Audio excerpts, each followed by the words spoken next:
Live. Stay home for labor, isolate solidarity. Let's get together on Zoom, see into people's bedrooms. We're all boys for free. Stay home for labor, but Crispin is your MC. Get used to the smell of your fragrant hand gel, hands like an ancient mummy. I said stay home for labor, wave your toilet bowls in the air real quick.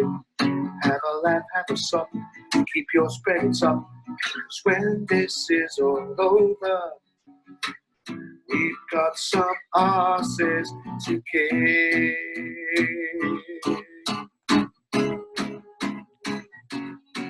I said stay. Ladies and gentlemen, please take your seats for Stay Home for Labour. Please welcome your host, Crispin Flintoff. Hello, welcome to Stay Home for Labour, our 13th show since lockdown. And we've got a really busy show today, so I'll just let you know that this would be a good time to use the chat down at the bottom of the screen where you can bring in your comments, because we've got lots of people talking and it's going to be difficult to include everyone. So if you do want to participate, please use the chat. And to start the show off today, and unlike your usual shows where he ends it, we've actually got Rob Johnson at the beginning. And Rob is here to do a song especially about education. Are you there, Rob? Oh yes, I am. Yes. Because the focus of the discussion we've got today is about the lockdown and how it affects children and education. So I thought, as you are a teacher as well as a musician, you would be the right person to introduce this. So would you tell us about the song and then we can get into it, start dancing while we're muted? I'll just let the song speak for itself, really. I spent most of my life as an early years teacher, where it was a lot more fun and more sand and water and anarchy. But this is about anyway, you just...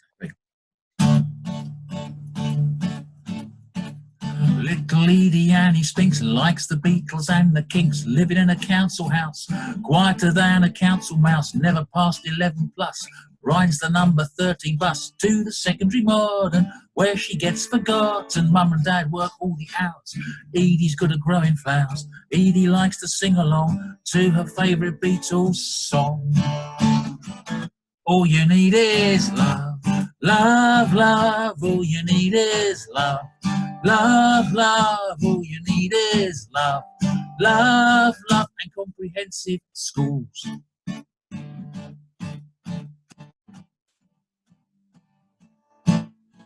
'Cause Esmeralda Fortescue spends her whole life feeling blue. A lovely house, a lovely home, a lovely garden, all her own. Goes to such a lovely school to learn her Latin grammar rules. How can you be lonely when you've got a pony? She practices the scales for hours. She's not allowed to pick the flowers. Mummy's never ever there, and Daddy likes the new au pair. But all you need is love, love, love. All you need is love, love, love. All you need is love, love, love, and comprehensive schools. Na na na na na na. This is the 4-year-old chorus. This one. Na na na na na na na. Na na na na na na na. Na na na na na na na. 'Cause every child should have the chance to learn to grow and sing and dance. It doesn't matter where you're from. You can go wherever you want, round the corner, over the moon, beyond the stars, it's up to you. Whether you're Edie, Annie Spinks or Esmeralda Fortescue.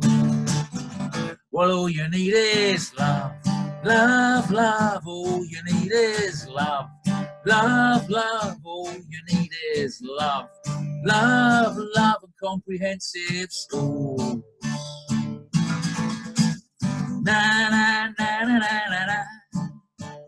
Na na na na na na na. Na na na na na na na. Na na na na na na. And properly funded, free from centralised state control, absolutely go free, comprehensive school. No testing whatsoever. Thank you very much, Rob. So, are you going? Will you be taking part in the discussion? I might get back to you and see what you've got to say about it, because I'd love to. Yeah. It's a pretty massive subject. What's going on with schools at the moment, or not going on with schools? But anyway, we're lucky to have with us today the Labour Party's shadow education minister, Rebecca Long-Bailey. Hello. Can you hear me? Yeah. Can you hear me all right? I can see you as well now. That's great. What we're discussing today is the lockdown and the schools being closed. What's the position? What's Labour's position on when schools should be reopened? Well, firstly, I think we need to say a massive thanks to our teachers, all the school and university and college staff for turning around the school closures so quickly and for providing support to all of our pupils and students at this time. And it's been incredibly difficult, and I don't think they get enough credit for what they're doing behind the scenes. But what I've said, and I can be very, very clear on this, is that we can only open schools when it's unequivocally safe to do so. There's been a lot of talk over the last few weeks and a lot of confusion caused in the media by different briefings going out into the papers. And there is concern. And of course, we want to get the economy moving as quickly as possible, but safety has to be the number one priority. And what I'm saying this week is that I fully support. There's 5 tests that the National Education Union have put out publicly that need to be addressed before we can even consider opening any educational establishments. And the first test is that we need to see lower numbers of COVID-19 and a sustained downwards trend. We've got to have a national plan for social distancing that's agreed locally as well as all the protective equipment that school staff and university and college staff would need. We've got to have mass community testing, not testing that we've seen so far, because that's completely inadequate. And we've got to have whole school protocols, what to do if there's a case found in a school, college or university. And then lastly, protection for the vulnerable. Those staff, those students, those pupils who are at risk or who have families who are at risk need to be protected. And then there's a whole discussion that we need to have beyond that about what the return looks like, because we can't go back to business as usual.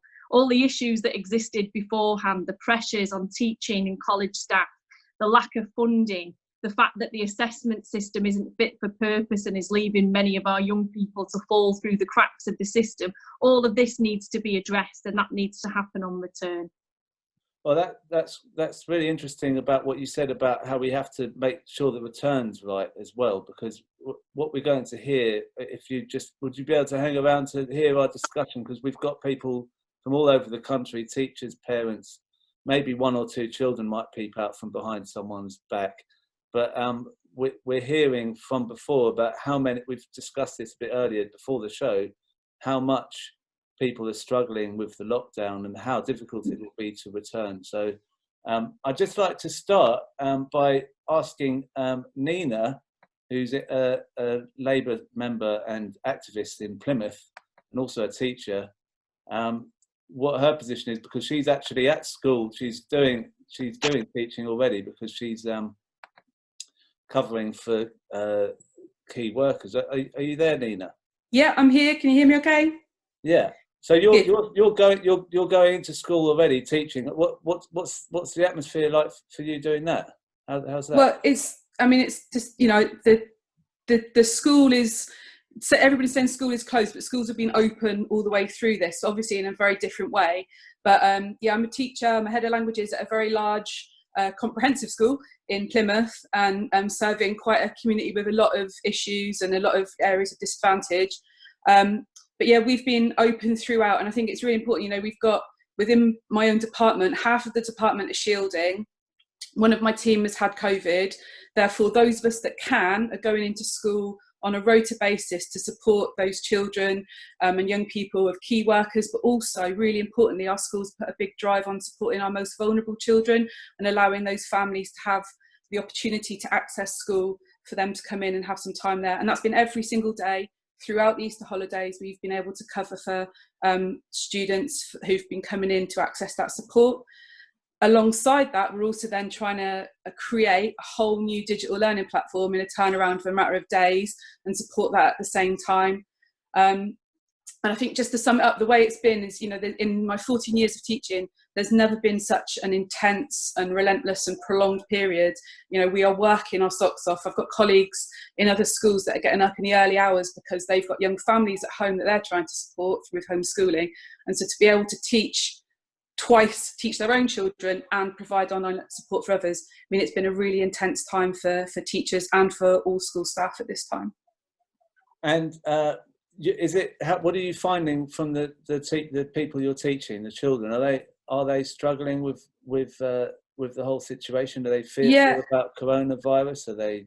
There are fears, and obviously the students that are coming into school are those that are, you know, their parents and their carers are key workers. There's obviously they're in a state where they're in a heightened risk of contracting COVID. So they have those sorts of concerns. And also by having some of our more vulnerable students in, they can sometimes be some of those students that have conditions that make them really anxious about these sorts of things as well. So it's really trying to strike that balance. It's not just as well those students that are coming in. We're also, as a staff body, making sure we're calling and checking in on all of our students, either via email, or our most vulnerable families we're calling at least once a week, quite often more than that throughout the week, to make sure we're checking in, providing food parcels.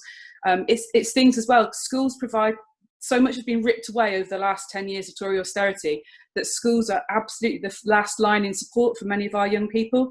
And so it's things like, you know, things you wouldn't think about. We had a really important Red Box campaign providing, you know, sanitary products for our young people, our young girls. That's been taken away as well. And some of our students that are in, you know, real financial difficulties, we're providing support packages and help packages for them as well. There's so much going on that it's unthinkable that we're having to recreate all of this.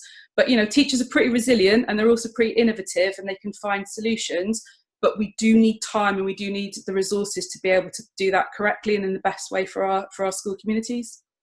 Well, thank you for that. I'm just going to move on to Jane, who's with Isaac, possibly. Are you there, Jane? Yeah, I'm here.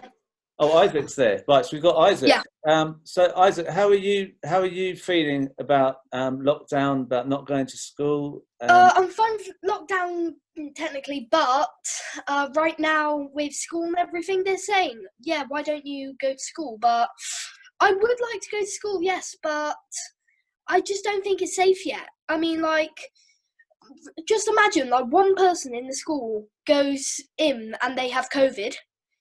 They can just spread it to their whole class, just like straight away. Next day, they can spread it to other people in the school. Then next day, pretty much the whole school could have had it. And it's just a minefield. That's why it pretty much is. And the teachers could get it as well, and all of the families, the family of the students can get as well. It's spreading like butter, this virus, and it's just a can of worms I wouldn't like to open. Going back to school. So you don't particularly want to go back to school, but you must miss being in school with your friends and doing lessons. Yeah, I do miss it, but I just don't think it's the most logical solution right now. I think homeschooling is the most logical solution. And how are you finding the homeschooling? Homeschooling, I'm coping. I'm doing fine with homeschooling right now. Is Jane there? No, I think she's watching it. She's watching. All right, she's not making any comments on how the homeschooling is going. But I might. Thank you, Isaac. I'm just going to ask. I'm going to ask CNAT if she. Zena, are you there? Yes, I'm here. So you've got how many children do you have? And you're also teachers. You've got a few children, and you've also got relatives that you look after. How do you think children are getting on with lockdown and homeschooling? Okay, so my son, who is in year 6, going to year 7, he's finding it really difficult, and the difficulties they're having is the idea of sitting on a computer, watching a video, and then having to do tasks after that. And there's a lot of work as well. So, and he has work every week the teachers upgrade. So we have to go to the website and check what's happening every week. And they seem to give new work when they haven't finished the old one. So he's finding that really hard, and he's getting very anxious about it. He's been crying, actually. He said it's too hard, it's boring. And the other thing is he's actually not used to online learning, so he's got problems manipulating the computer. A lot of the stuff you've got to be able to manipulate and to be able to access to understand how things work, and he found that really, really hard. My niece and nephew, they're finding again, it's a lot of work. They've been given every day. They have to submit every day, which is a bit of a nightmare, because they've got issues with the computers. The school really hasn't supported. They've only phoned in once to make sure that they're okay. So we've had lots of problems like that. So all the children are actually struggling with work. My niece, who is in year 10, she's going to do year 11 next to GCSE. She's very worried because she can't have that interaction with her teacher when she finds something difficult. My nephew in particular thinks it's too much, but he can't talk with his teachers. My son, again, he can't have interaction with his teacher about certain things. So there's a lot of uncertainty, and he's not sure about how things are going. Teachers only send an email once in a while, that's about it. So they're all very anxious, and like the young man said just before, they're at the same time, they're missing their friends. They want to go back, but however, they think their life is more important than going back to school, because they don't want to come home back with the virus, as they have a grandmother, and they don't want to, because she's vulnerable, and her, to be in a position where they're going to lose their grandmother. That's their thing. So they're actually scared as well, for the same reason the young man said. Well, thank you, Zena. I'm going to move on now to Elena, who's in Hackney. You there? Yeah. Hi, Crispin. Hi. Tell us your experience of being a parent, homeschooling, and how's it going? It's a bit of a nightmare, actually. Yeah, I've got a 7-year-old boy. I'm a single parent and living in Hackney. And the school have lots of resources on their website. And the problem I'm having is my son, he just thinks it's boring. He doesn't want to do it. It's just really, really difficult. I'm having to bribe him so that he can do a half an hour work. And then he can play Fortnite. If he's not on Fortnite, he gets a bit bored.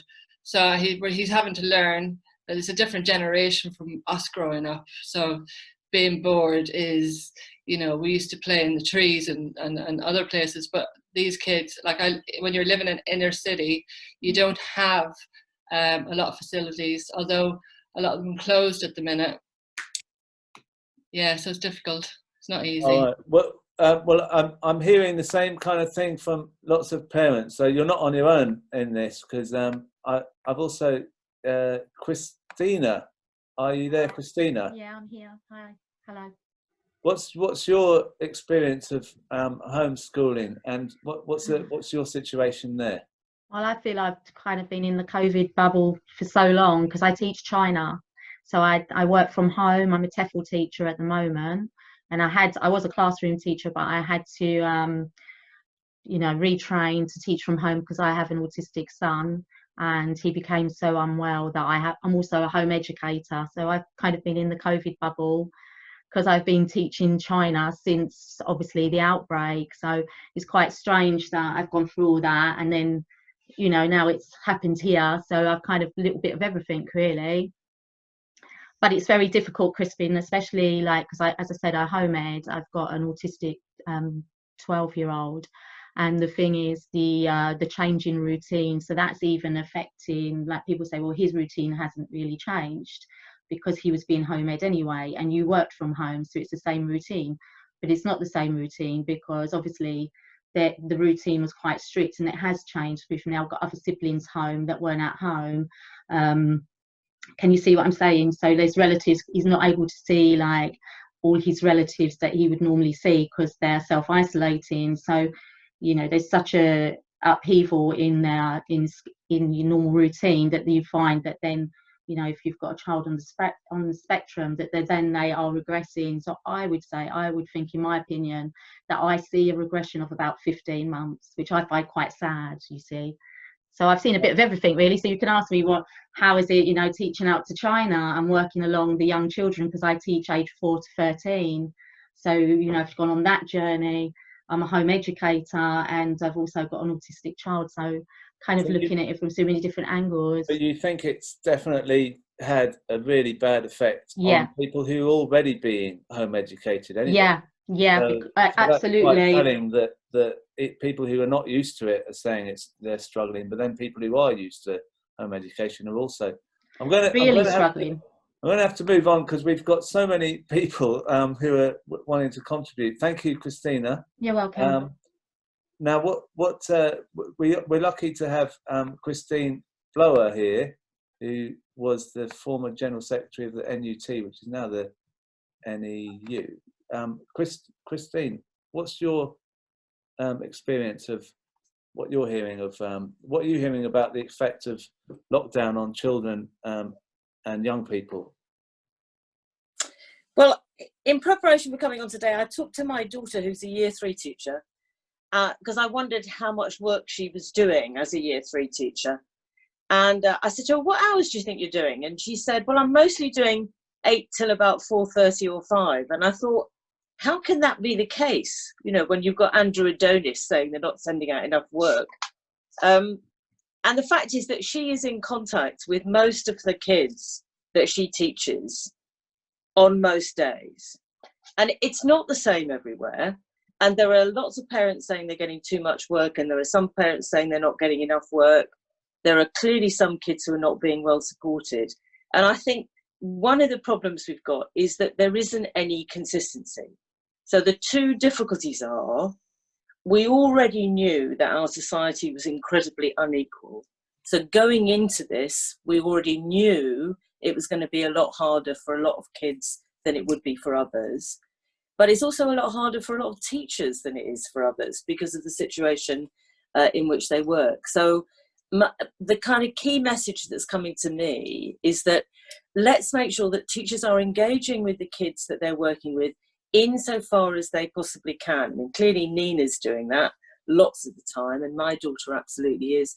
And as it happens, her partner's a deputy head in a secondary school, and he's in school all the time dealing with the kids who are in, but also staying in touch with them remotely. But everybody is reporting that kids they're stressed about the fact that they're missing stuff. You know, they're missing education, but they're missing their friends. They're worried about going back to school, even though they want to go back to school. So this all leads, I think, to a position where whenever the schools do reopen, although as Nina said, it's not as though they've been closed up until now, because plenty of people have been going into schools, there really has to be a situation where we take account of all of the situations that kids have been through and that teachers have been through and other school staff have been through. So there's no question of simply going back in and expecting school to be as it was before March the 20th. It's just not going to happen. Yeah. Well, I wanted to actually move on to the idea of this stress that parents have got and children have got, because Mark, your experience with your children is one of your children is coming up towards GCSE. Yeah. And how stressful is it for you and and your wife, and obviously and for your children to have no educational? How's he coping anyway with homeschooling? The main question. We're struggling, and what I've said to you before, we've talked previously, but the two boys, this homeschooling doesn't suit them at all. They need a different type of attention to what we are giving them, and a different. We're not teachers. We're working. Sue's working. We've got our own careers, and our boys are.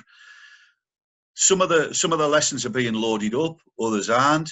The system itself, Teams and what they call it, Sue, the school system.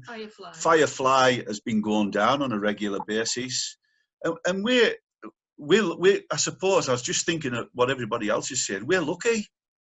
We're lucky. There are other people that are struggling even more than what we are in that respect. There are people who've got no. We're talking to a couple of teachers, and some of the kids aren't doing anything at all.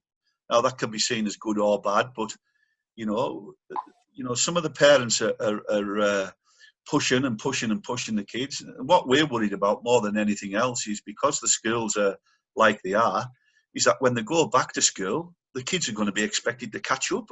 And I think that's extra pressure that these kids cannot take and can't handle and shouldn't have to handle either.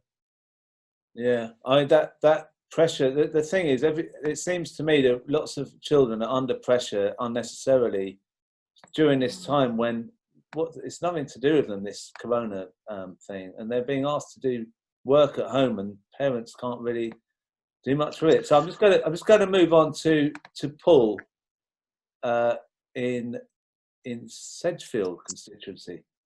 You there, Paul? Hi. Yeah, I'm here. So you're a teacher and a parent. So what's your experience on what's happening? As a teacher, I work in a special school, and we're just doing all we can to support our vulnerable students. As a parent, my children are relatively young. You know, I've got a 6-year-old and a 3-year-old. They're actually quite enjoying just spending time with the parents, because as a teacher, I know that all the work that they send home and things like that, it isn't necessarily that important. You know, you can learn from other things, like you can watch a wildlife documentary, they can get a lot from that, and they can learn different things that you wouldn't necessarily be sitting down in a classroom to learn. And it's an opportunity for them to do something slightly different, because you're not going to be able to replicate the classroom within that system. Right, and so your children are quite young, and it's quite lucky that they are, because they're not that stressed on this. But so I'm just going to move on to Louise Regan from the NEU. Are you there, Louise? Yes, I am.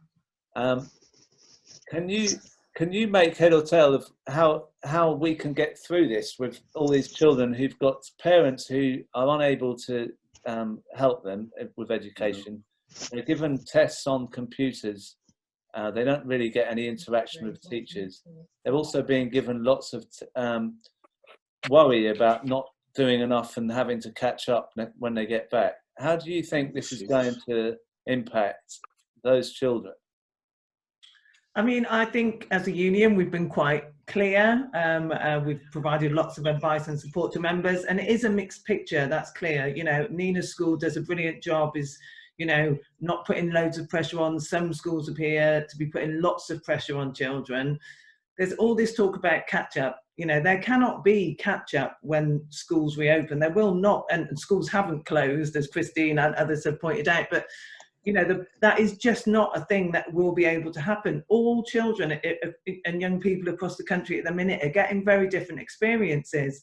And that isn't because people aren't trying their best. Everybody in our education system, all the workers in our schools are doing the very best they can at the moment to try and provide. Our young people are in very different circumstances. Some don't have access to the internet. Some don't have computers at home. We have parents who are home with young people who are still having to work. They therefore can't spend lots of time trying to support children and young people. Some young people are very stressed and anxious about what is happening, and therefore won't be able to take in as much learning as they might be able to at other times. So, you know, I think our 5 tests are really important about return. And one of those is about, you know, schools being consulted, unions being consulted, staff looking very carefully at a plan for when these people return. And it won't be business as usual. It can't be. It's one of the things the government keeps talking about is social distancing, staying in place for a long time. Somebody asked in the chat, you know, if we can have key workers children in, why can't we have all children in? There are very few children in schools that are open, 10 to 20 children at the most. It's very easy to social distance a small number of children. A school like Nina's with over 1,000 children in, if they all come back in, it will be impossible to put in any social distancing safely. So it's going to be very different when schools eventually reopen, which is why we have set out very clearly our 5 tests. I'm really pleased that Rebecca Long-Bailey mentioned those straight away at the start and is supporting those, because you know, this is about saving lives and keeping people safe. Oh, thank you, Louise. I'm just going to. There's another area of this that isn't often covered, which is older children, people who are possibly doing their GCSEs or people at university, and how is this going to affect their education? So, Nuala, are you there? I am indeed. Yeah, I wanted to say in particular was the anxiety about young people who are traditionally under predicted A-level grades. And this year, there's real anxiety. I'm thinking of in particular, the Black and BME kids who feature in groups that are traditionally, historically under-predicted. Their real anxiety, with all due respect to teachers who I know try so hard, and I've been a teacher, I've done A-level, but they do fear they're going to have particularly bad grades this year, especially the system of ranking all young people in a class in a school. It's a hideous idea. The idea of the proposals and the way we're going to do A-levels this year is really, really badly thought out. I'll quickly say, we are going too quickly. We are going too fast. It's because we want to give them results in August. I think with time, we could think this through far better. Certainly, we need to rethink how we do grades in future. But kids who are traditionally underpredicted their A-level grades are really fearful. And we don't look at teenagers' mental health and well-being in lockdown. They're really going through a tough time as well. Thank you, Nuala. And I will now bring in your other half, Peter. Are you there, Peter? Yeah, thank you, Crispin. There's lots been covered here already, but you've been talking about sort of what the impact on children is generally of this lockdown, and what some schools might need to do to address that going forward. What sort of ideas have you got on that? Yeah, well, I think what we were talking about, not going back to business as usual. You know, there is with this government in power, I'm absolutely sure it's going to be all of got to catch up. You need more maths, you need more English, more pressure, and that's not going to work. There's going to be a lot of young people who need to talk through what's happened to them, what's happened to their families, their communities. They're going to want to try and understand. They're going to have a lot of feelings and experiences to talk through.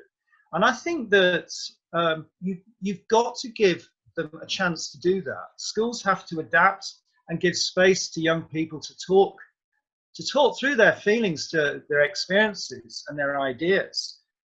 After what's been probably for most of them the most traumatic experience they've had in their lives. So we can't go back to business as usual, just have more maths, have more English, catch up, here, do some more. It's not what they're going to need. They're going to need time to adjust.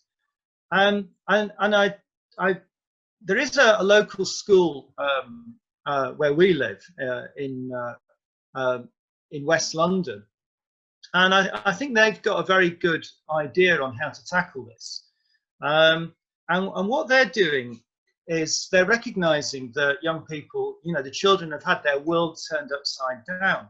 And all the values that they've been taught to respect, working hard, competition, getting ahead, getting a high job, you know, well-paid job in society and all that, it's been turned upside down. You know, they've seen people who are undervalued and underpaid, working in the front line, risking their lives, in some cases dying for, you know, for the sake of others, putting the social first. This particular school has told all its teachers to start reworking their teaching, thinking about how they teach, what they teach, so that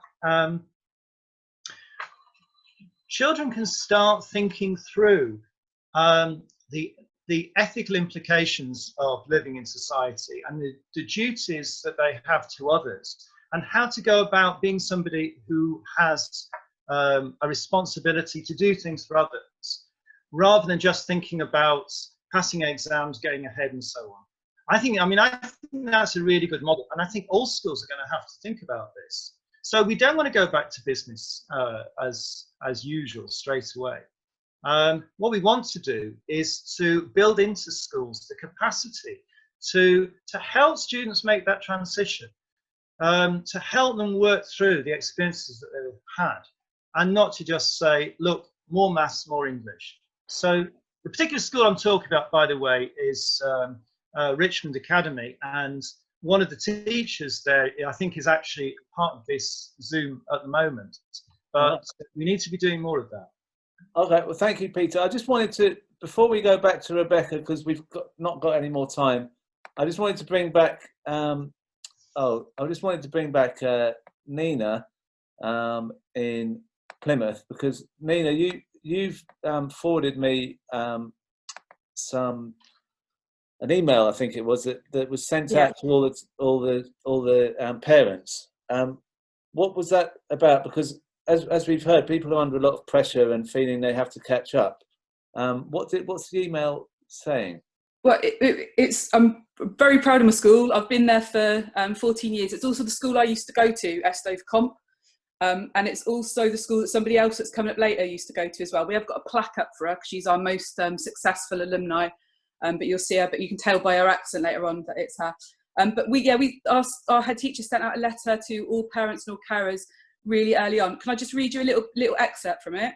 Yeah. They just said, there's many reasons why a child might not fully participate in a task they have set. They might be unable to associate home life with school life. They are traumatized by looking at what's going on in the world around them. They may internalize these feelings, and therefore they might be showing a low mood or poor behavior around the home, and just telling parents and carers not to worry about that. But the final thing it says, which I thought was really important, is this was a message from our head to our whole school community, was what all children need from all of the adults that care for them is unconditional love and support. This will make them feel safe and secure and protected. And so I feel it was just really important that we're keeping that message. We are providing work for students, because some students, they'll have their anxieties heightened if we're not providing them with things to do. They want to feel that they're continuing with their learning, but it's not compulsory. We're trying to lower that pressure, not raise that pressure, and understand that they're going through a really traumatic experience, both within their, at home, and not being able to socialise with their friends. But I just thought it was important to say, some schools, and not just my school at all, but other schools, you're trying to push that message out that the most important thing at the moment is well-being. Oh, thank you, Nina. Rebecca, are you there still? Yeah. Yeah. So we've gone through quite a lot there. Just seems to me that lots of parents and children and younger people are not coping with this lockdown, and the stress and the trauma, the possible trauma of this, going back to school. I mean, whenever that is, it's as if there's a lot to be thought of, and I'm not sure that the government's really thought it out.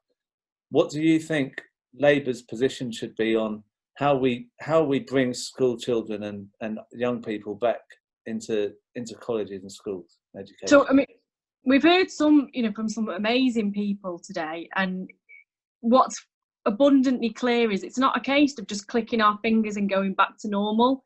There isn't going to be a normal after this. We know that our teachers, you heard from Nina the fantastic work that she's doing, and that's symbolic of what all teachers are doing at the moment, ringing through their lists of children to check that they're all right and that they're secure, and to find out what help they need. But the fact is that many children are struggling, and young people, because they're not in school, they're not in college, they're not in university. And no, the best parent in the world could never in a million years replicate what teachers do on a day-to-day basis. So every single parent on this call shouldn't beat themselves up. If you can provide that secure environment for your child, then you're doing a fantastic job. If you can help them, then that's fantastic, but it's hard. And I've got a 7-year-old, and me and my husband are trying to work and teach him at the same time. And I'll be honest, he's definitely not getting the same level of education that he gets in school every day, but we're trying our best, and that's all we can do. But when we go back to school and education, there has to be allowances made for this disadvantage gap. Now, there was a huge gap there before already between the advantaged and the disadvantaged. And we know what's going to happen We know that when we go back to school, those parents that can afford to give their children tutors, to hot house them, to force them to catch up, they'll get that help, and everybody else won't get that help. And that gap will widen, and we'll have a whole generation of young people who are hugely disadvantaged, who are going to have their prospects for the future affected significantly. So that's why you've got to make allowances. So first of all, when we go back, we've got to have emotional and mental health support in schools and colleges, because people, even if they've just been at home and they haven't suffered a bereavement, they're going to have suffered psychologically, and they're going to need a huge amount of support to get back to any level of normal. Secondly, when it comes to GCSEs and assessments, and we heard from Mark and his wife about the struggles that his children were facing, they can't be expected to catch up on that huge chunk of learning that they've missed. And it's not fair to put teachers or them under the pressure to catch up. So those future assessments have to have allowances made to them. They have to be amended to take account for that lost work, so that those children aren't forced to catch up. And you've got to make sure also that with the system of predicted grades that Nuala spoke about, that again is very worrying, because we know at the moment that there's been quite a lot of ambiguity about what happens if you try and appeal. How quickly are you going to be able to do that? And in September there's going to be an opportunity for people to retake exams. And again, if that's the case, you're putting pressure on children, you're putting pressure on teachers, and it'll be the children who have parents who can afford to get the tutors who are going to retake the exams and get a better grade. And that's something that has to significantly be considered. But there's a whole range of other issues that the government hasn't talked about that they need to look at quite urgently. And the first thing is about the levels of pressure that the profession are currently under. There was a baseline test, for example, that was supposed to be brought in primary schools in September that was unnecessary. That needs to be scrapped. Accountability and constant assessment by Ofsted, again, that at the very least needs to be paused while we get back to normal. You know what the Labour position is on Ofsted. We get rid of it completely and replace it with a better system. When it comes to the assessment system overall, as I've said, GCSEs and A-levels are going to have to be changed to take account for the lost time. But now's the time to have a discussion about what assessment really should be. How do we highlight the best of our young people and stop forcing them to go through these end-of-year exams that just relies on your ability to remember rather than your actual intellect? And then there's the whole system of funding. The government gave some money back to schools, but they didn't allow for the amount that they took away. And there still are huge gaps in the education sector. So there's a lot that needs to be done very quickly. But now I think is the prime opportunity for us to start asking for the changes that education needed to see before this crisis even happened. Because as I say, that attainment gap will have widened when we get back to school, and we need to make sure that everyone has the right to a good education. Everyone has the right to aspire. It's not just those who are privileged that can do that. In fact, that's fantastic. Thank you for coming back in like that. But we obviously have to stop this discussion because we haven't got much time. But I'm just wondering, would you be up to doing a further discussion on a show about how we can envisage a new education system that doesn't put all that stress on children if there is some disaster like this? Because it's a bit like the NHS. They weren't prepared for what happened there, and they're not also prepared for what's happening with the schools. So I'm trying to put you on the spot here. Would you come back for another show maybe on Wednesday or next Saturday, where we could do another half hour of, instead of talking about the problem, maybe talk about the solution?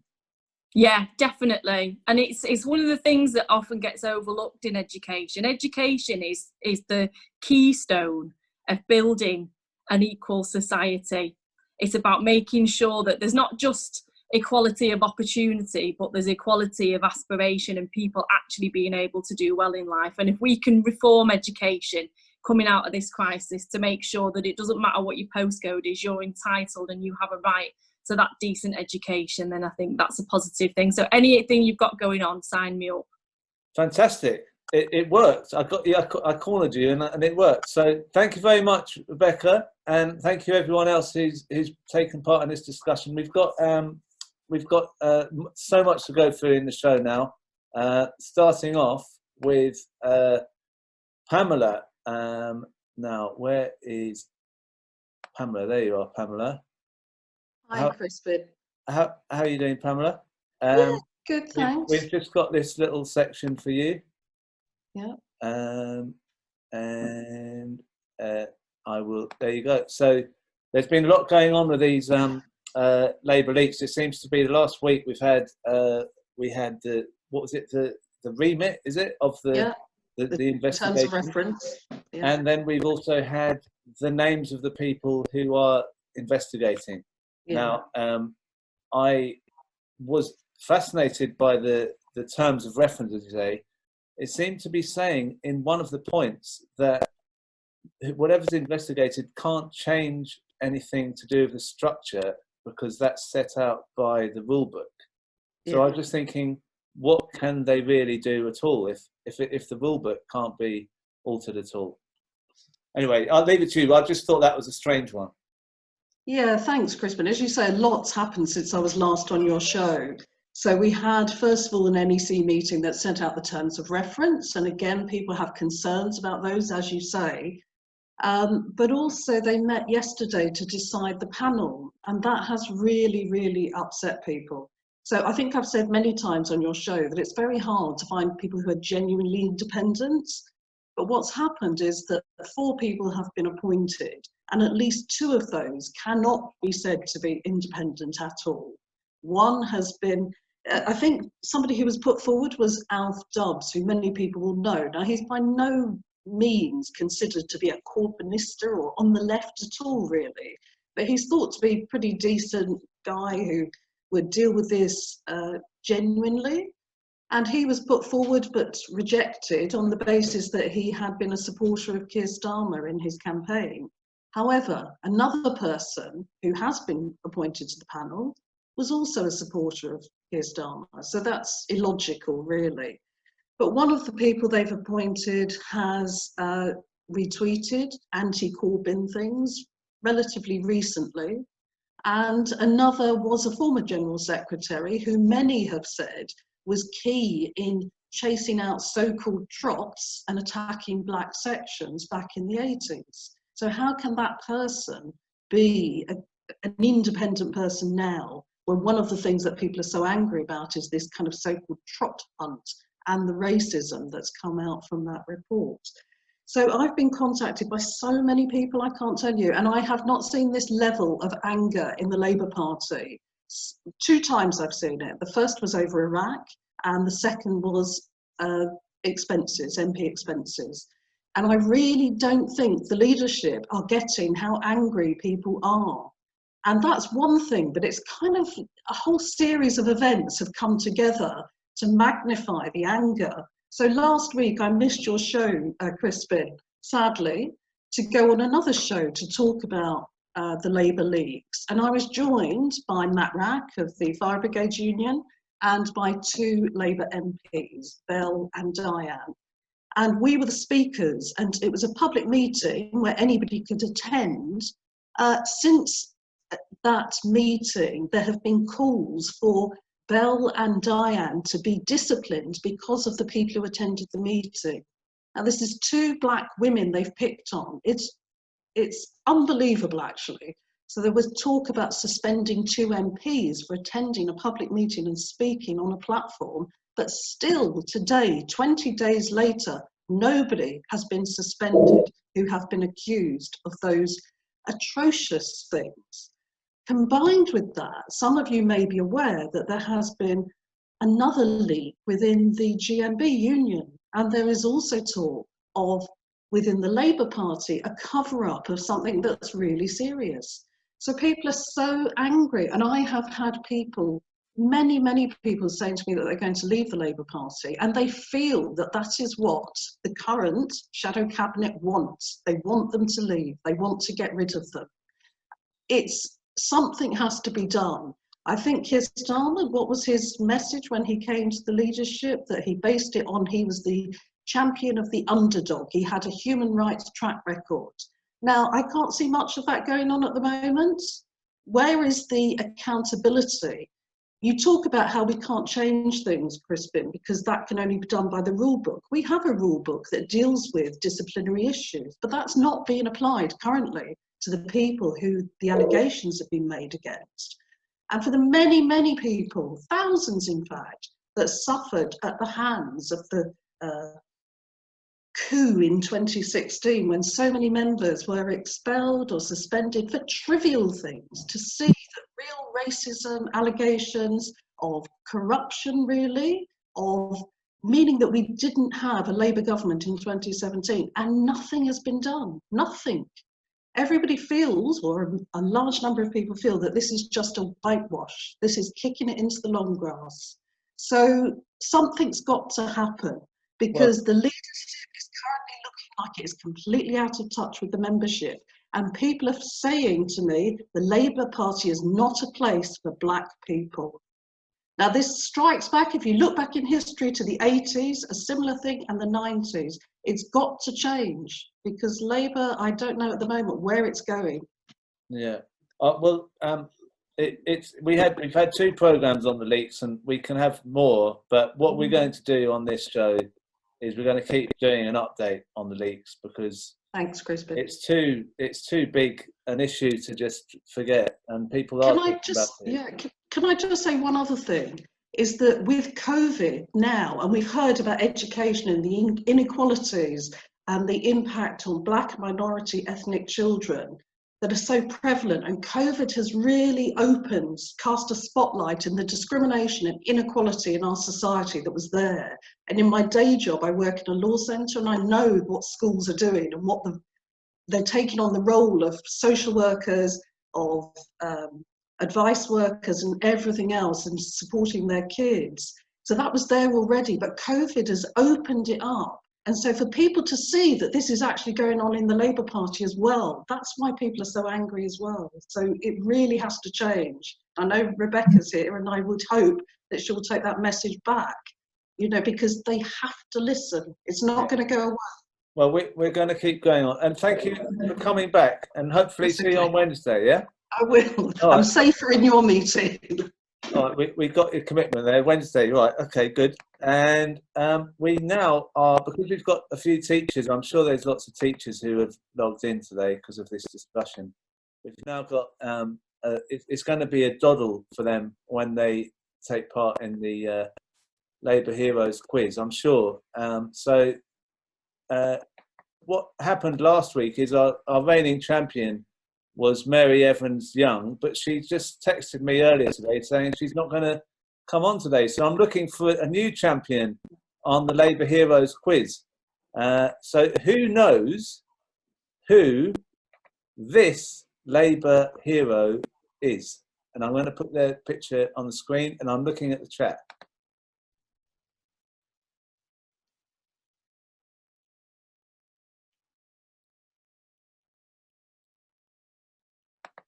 Right, let's have a look. Has anyone got this one? Charles Clarke? No, it's not the wrong era. William Morris? No. No. Okay. No one got it. Okay, so there we go. Another tough question no one can answer. I've got even the teachers can't get these. That's Henry Hindman, who was in the Social Democratic Federation, which was one of the precursors of the Labour Party. If you look up the Labour history, Labour came together through a few different groups. One of them was a Social Democratic Federation. Now, this one is your next question. So, come on, teachers, come on, you've got to do better. This is the next one. Who's this?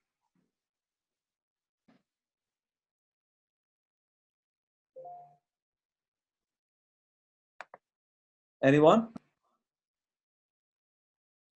Oh, Bonnie put it's Henry Hindman, but is that a bit late, Bonnie? Yeah, it came in after you'd said it. Oh, that's cheating, Bonnie. Beatrice Webb, no one? Do you want me to do it again? I'll do it one more time. You might remember. Here she is. And has anyone got it? Do you want to tell me, Alison? You keep an eye if anyone's got it. No, that is Annie Besant, who was part of the Match Girls strike and also was a big supporter of Indian Home Rule and Irish Home Rule. And if you read her Wikipedia, it's really very impressive what she did. So, but obviously people don't know her face as much as they know what she's done. Now, my third question, this is the winning question. If anyone gets this, they are the champion of the week. Otherwise, I get chocolate, okay? The third question is, who is this? And this is a new aspect of the show because I think we should call heroes people who may not have won in the last general election but did a good job, and especially people who may have won in 2017 had they been given a little bit more support from Labour HQ. So, who is this? We can only see the top half of his head, Crispin. Oh, don't tell me that. Sorry. Oh my God. Let me try again. Who is this? Tell me if you only see do you still only see the top half? We can only see you now. Can't see anything now, but you've had a couple of answers. You can only see me? Oh, that's even worse. John said Peter Chowney. Where's John? John Cannon. John Cannon. John Cannon. John Cannon, are you there? Yeah. John Cannon, you are officially the champion of Labour Heroes. You're the only person who got a question right. I've got a confession to make though. Oh, what's that? Well, I live in Hastings and he was our prospective candidate. So. Well, that's luck of the draw, isn't it? It's good that you signed I in. could only see the top of his head as well. So. Well, if that shows that you know his head really well. Right.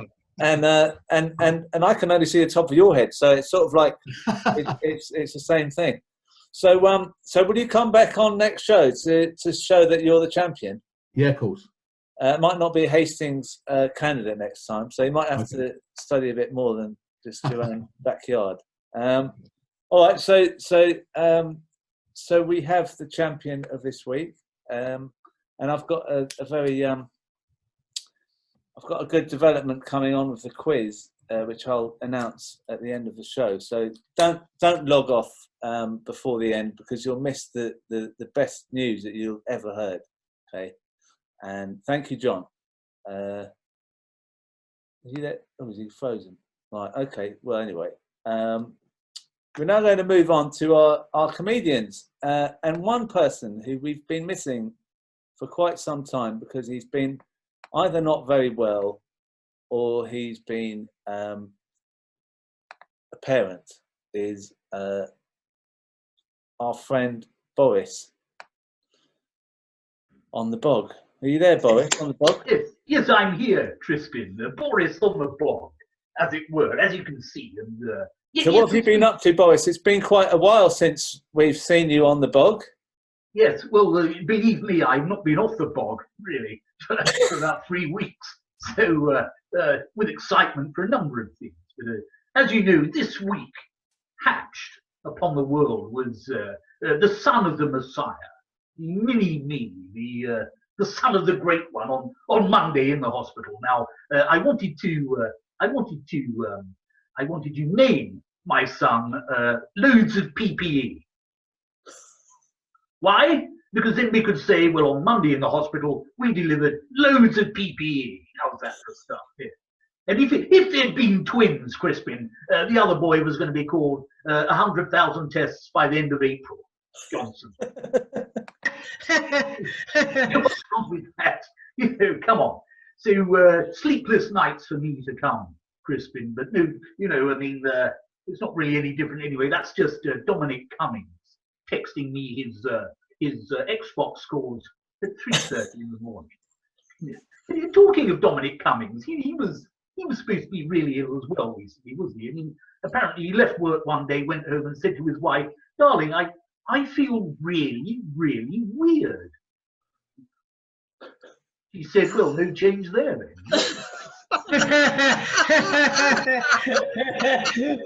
You need a doctor to tell you that, of course.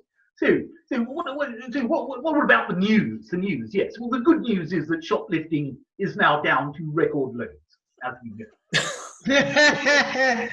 but of course, the downside of that, and Rebecca needs to work on this with her shadow portfolio, is of course that school truancy is at record highs. What are we going to do about that? It's something the teachers need to consider when they're working away at home.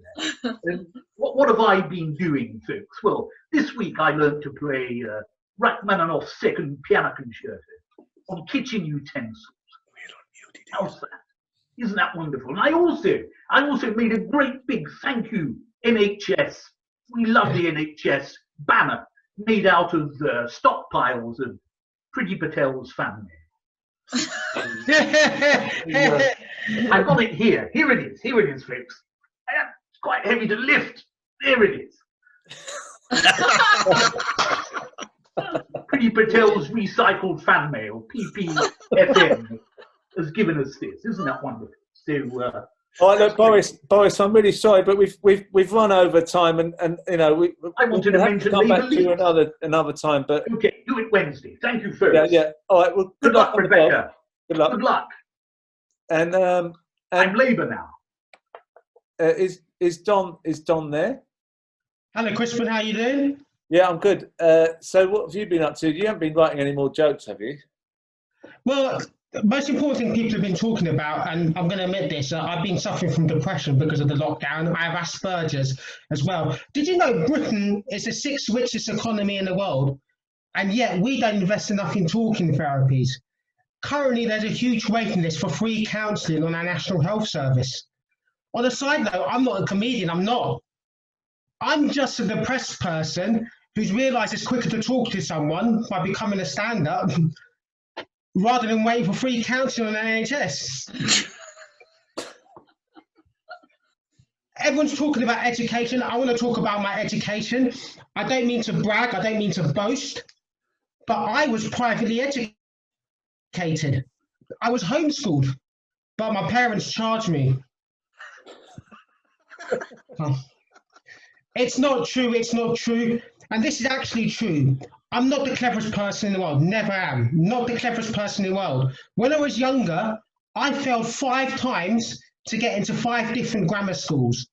And as a result, I lost my job as a locksmith. 2 more things, Crispin. First of all, even though I'm a bit depressed, I'm looking forward to the 2nd series of my favourite show to come back, and that's The Masked Singer.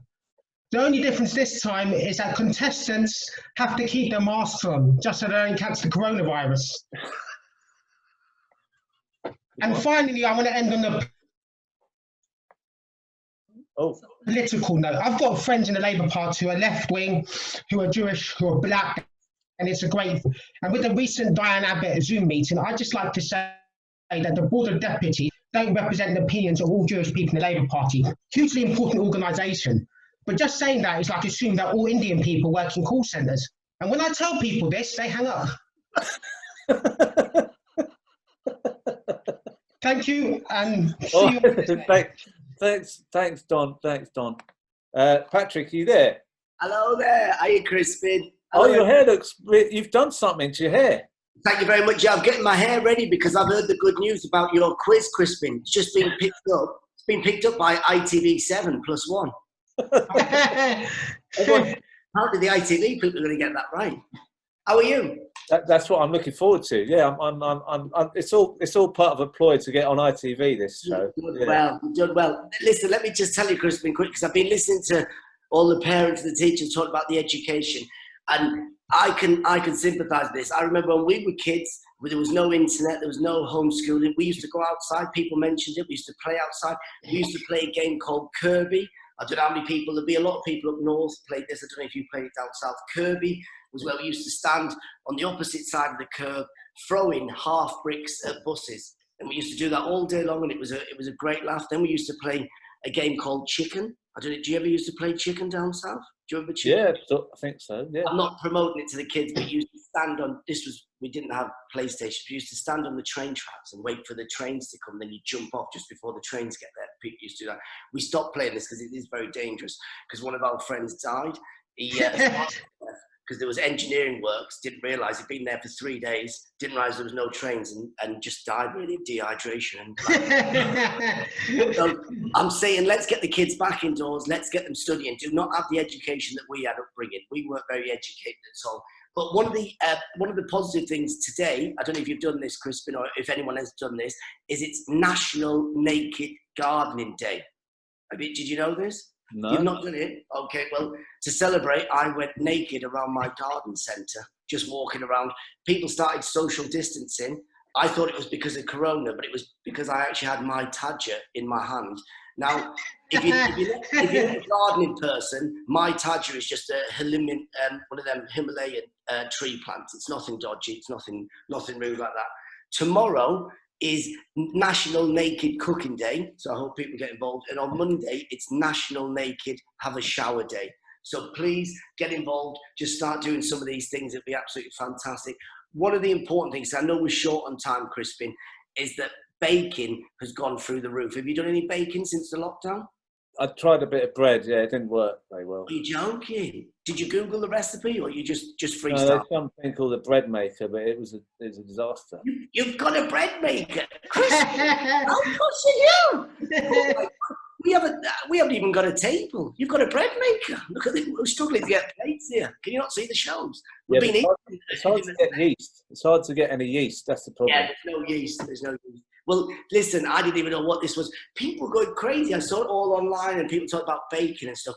And I struggle, right? You know, I'm struggling to make a sandwich. And if I put a slice of cheese and some crisp in it, I think that's the job done. People now, they're sending me these recipes of doing a souffle of a macaroon flavoured with a lemon meringue and all this. I said, they're doing all these things. And then they're going to me, they're going, it's dead easy. I said, listen, the only thing I know about baking is you've got to do it in a big tent and you've got to get a posh scouser to come and give you feedback on it. That's the only thing I know. Well, you've got to have 30 years experience in the WI and have 9 cats. I've got no idea what's going on. And then they were saying to me, oh, it's dead easy. You just do a bit of shaking. You do a bit of measuring, you do a bit of weighing. It's easier to bury dead bodies. Right? I was looking at it and I thought, you have to spend 3 hours preparing, right, just to make like 4 muffins, right, which is ridiculous.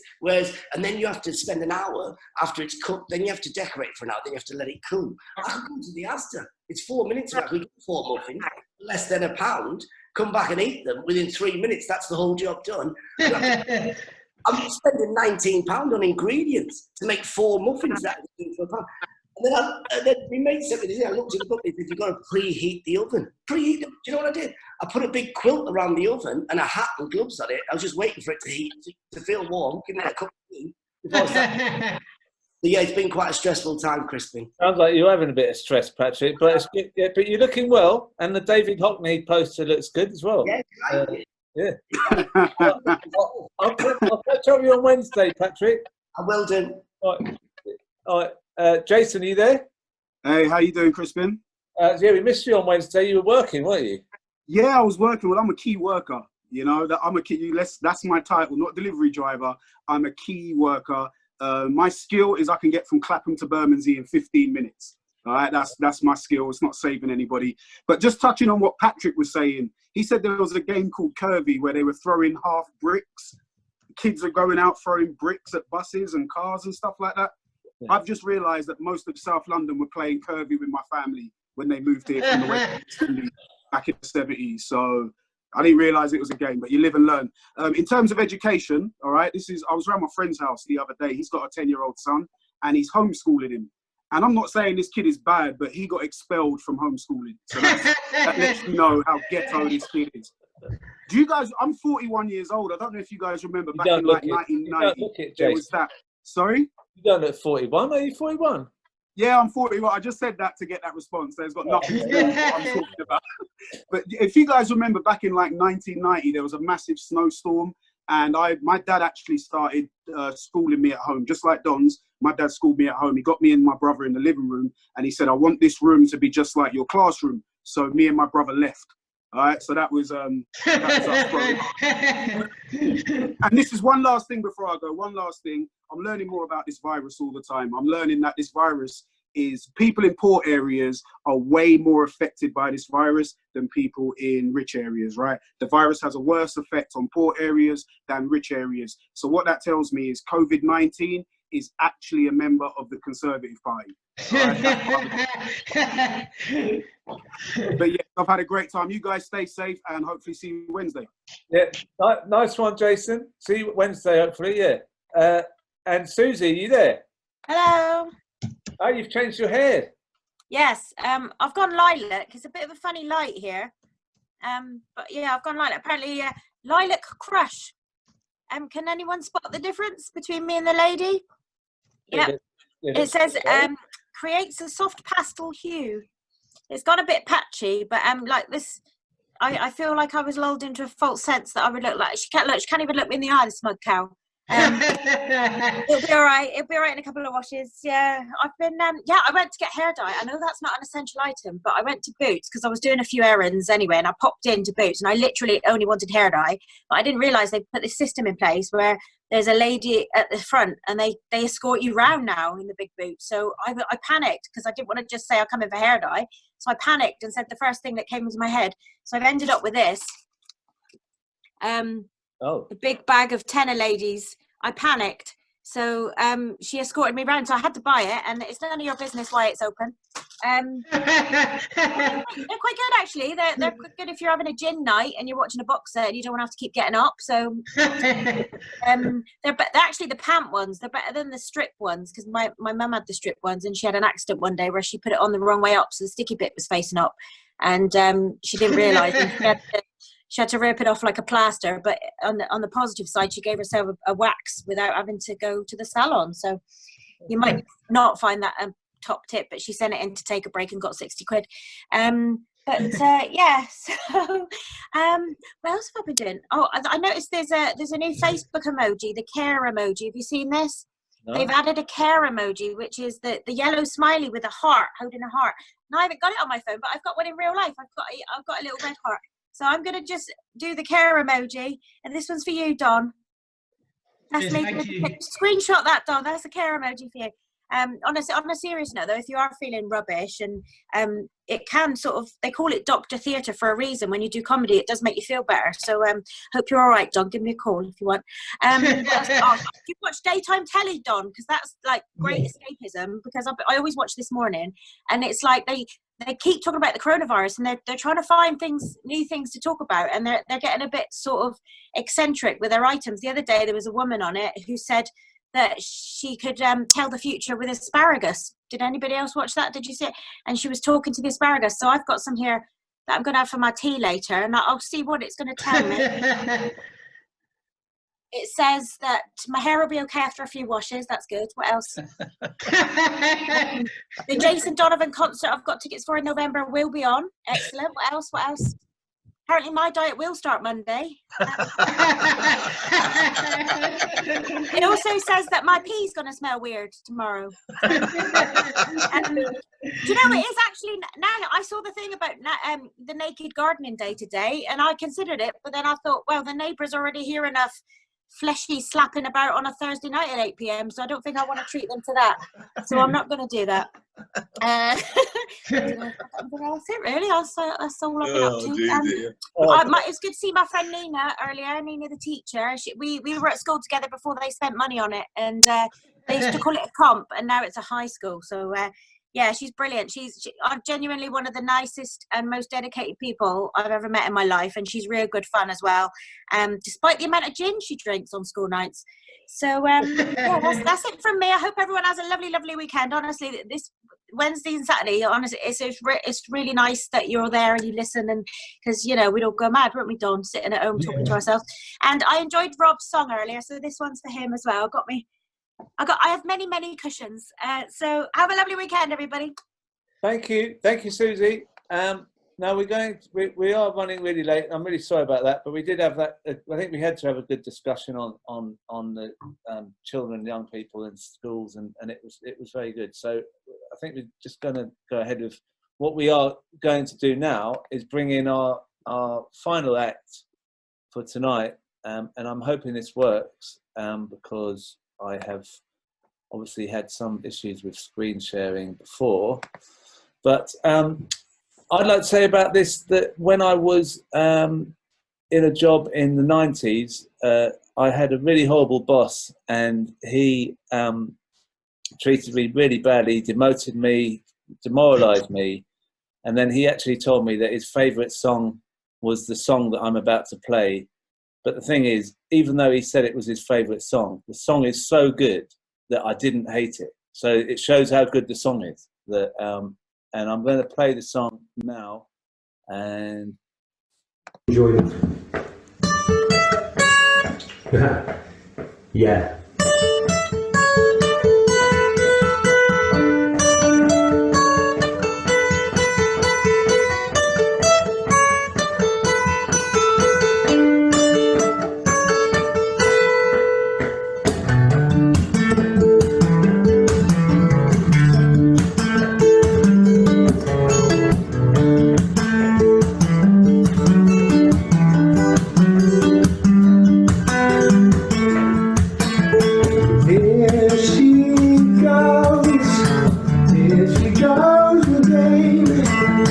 Chasing down my lane, but I just can't contain this feeling that remains. There she blows, there she blows again, racing through my veins, but I just can't contain this feeling that remains.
Barry Sutton?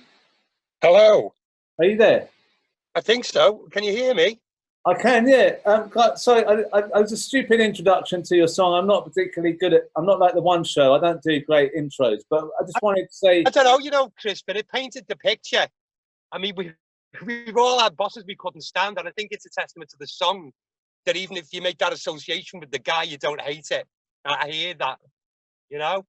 And I was really blown away by your guitar playing there, because an acoustic guitar, I didn't know people could do that with an acoustic guitar. I've never seen that before. Well, it's finger picking. It's like a blues or a folk style, and it's something that in Liverpool and beyond, I just try and show people that technique. It's not actually that difficult. I'm going to just give it a bit of a plug. If people go to my Facebook page, Sutton Barry, I put guitar tutorials up there. So if there's any lefty guitarists up there, I break it down, and you know, anyone who plays a guitar, if you give it a little bit of time, can actually play like that, you know. But thank you, that's kind of you.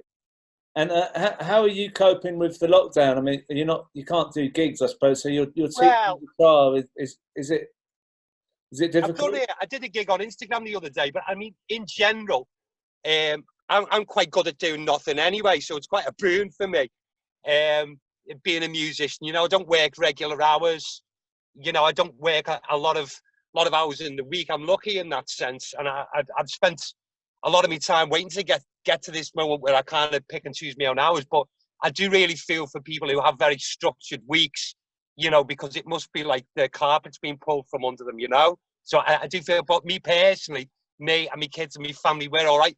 My mum's 87, so she's climbing the walls a little bit because I can only see her at a safe distance. I go down and garden for her and do a bit of shopping, but she's feeling it. So I do feel, and my eldest son, Thomas, has got like an underlying health condition, so he's having to like really isolate at the moment. So I'm okay, but it's people like that I'm feeling for at the moment, Crispin. Right, and have you enjoyed the show about the education? I mean, it's some of these issues are going on with coronavirus. They're not really being addressed by the media, or you know, what the long-term impact of these things are. I think there's been a lot of really good contributions, especially from some of the teachers who are trying to find a different way of doing things, and it was interesting hearing Rebecca's take on things. And I just wait if Rebecca's still watching. You know, I really wanted her to be leader, and I think it's going to be her job as a proper socialist to hold Keir Starmer to account and make sure we just don't become another version of New Labour, which, you know, that's not what I signed up for. But I'm sure there's a lot of people who are listening and watching it who hear that. So fair play to you, Rebecca, and I'm glad that you've got a big portfolio in the shadow cabinet. So fair play to you. Yeah, well, I mean, it's really good to hear your song. Thank you for sending that in. And not at all. What's that? Not at all. My pleasure, because I think if music has one function, it's to connect and inspire. And if it's done that, you know, then great. That's I've done my job basically. I'll tell you another thing about that song that it's a bit embarrassing. I've got a son. He's 2 years old. Okay. He's a little baby, and you know you have to make up little songs to calm them down when they're screaming. Well, I made up this song, and it goes Erico, Erico again. His name's Eric, so I've actually nicked your song to keep my son quiet. So. Working at the moment, Crispin, because I can't hear him. I'd just like to say hello, Eric. Hello. If he was here, I'd have to go. So, so he's not here. But thank you very much for coming on, Barry. And it's my pleasure. And I'd just like to say, everyone, stay safe and stay strong. Thank you. Now, what we do at the end of the show normally is we all say. But before we go to the end of the show, before we all say hello or goodbye to each other, I just want to introduce you to a couple of things. One is on Wednesday, we have this show with Clive Lewis. Tickets will be available for that. You can register for that soon. And next Saturday, we have which is a brand new concept, which is the Clash CLPs, and we'll have Sedgefield in Durham against Camberwell and Peckham in London, and we'll see who are the great boxes. We're going to meet people from each CLP, find out what they're doing with lockdown, how they're getting on, and in the middle of all of that, we're going to have Rebecca Long-Bailey again and talk about education. So it's all going to be really busy. And I just want to say to everyone who's watching, can we all now make as much noise as you can and say hello to all the comrades who are out there on Zoom. And I'm going to give you half an hour. We can watch Barry driving in his car while he's doing it.